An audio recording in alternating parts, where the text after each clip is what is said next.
Сүүлийн үед хэрэглэгчдийн эрх ашигыг зөрчиж байгаа гэсэн мэдээлэл ихээр гарах болсон. Тэгвэл үүний нэг илэрлэл нь нийслэлийн Баянзүрх дүүргийн Жууквин талбайн ард хэсэгт буюу парк зочид буудлын урд илэрч байгаа юм а.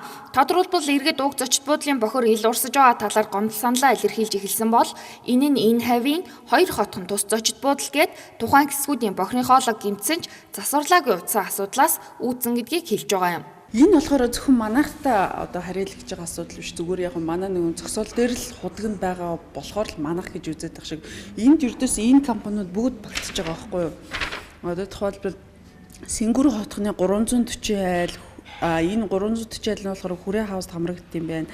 Батлан хамгаалах яамны 300 айл, Монгол ухсагийн 140 айл гээд гих мэтлэн энэ компаниуд энэ хойтлын бүх компаниуд нэгдсэн нэг том юу нь явж байгаа, бохир нь явж байгаа байхгүй. Тэрэн зүгээр яг манай энэ компани хажуудлын худгаар л явж байгаа болохоос дан манайх бол биш байхгүй юу. Тийм учраас одоо шинэ өнөөдрийн бид нар өмнө халиад явж байхад бол бид нар бүгдээ өөрсдөөсөө мөнгө санхүүжилтээ гаргаад бүгдийн сурвалжаад бүх бохир юуг нь арилгаж ирсэн байхгүй юу. Тэгээд хахад бусад компаниуд нь огт оролцоогүй байхгүй юу. Энэ удаа тэгээд одоо яалч чарахгүй бид нар одоо 2-3 жил ямар тэгж явалтай юм биш. Тийм учраас бид нар одоо яг нэг хариуцсан компаниуд нь ердөөс ажиллаа хийхгүй гэсэн үг байхгүй юу. Одоо шинэ Батбаян дулаан энийг хариуцах хэрэгтэй л өнөөдөр утснаа манайх одоо өмнөх хин гаргацсан чи одоо энэ удаагийнхыг гаргахгүй ч шиг тийм юм яриад байгаа байхгүй юу. Бид нар болохоор энэ сувга ашигласныхаа төлбөрийг бол улс суг руу бүх мөнгөнд төлж байгаа. Тэр компаниуд чинь хариуцсан конторлуудаа хилээд тэрийг шийдвэрлэж өгөх ёстой шүү дээ, тийм биз дээ. Уг байгууллагын хувьд өөрийн хөрөнгөөр эхний жилүүдийн засвар үйлчилгээг хийсэн гэдгийг хэлж байгаа.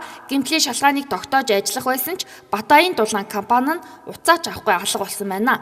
Харин өнөөдрийн асуудлыг хөлийн цэргийн хариу олох байрнуудын дулааны төлбөр засвар үйлчилгээний ажил хийгдэггүй байгаатай холбоотойгоор үүсэж байгааг хэллээ. Нийслэлд хандсан боловч хариуцах эзэн нь одоогоор байхгүй байгаа учраас газар гэсний дараагаар сангийн засварын ажлыг эхлүүлнэ гэсэн тайлбарыг өгчээ. Монгол улсын иргэн бүр эрүүл эсийн мэнд аж төрөх эрхэн зөрчигдөж байгааг хэлж байгаа. Тиймээс холбогдох албаныхан яаралтай арга хэмжээ авахыг энэ мэдээлэлээр хүргэж байна.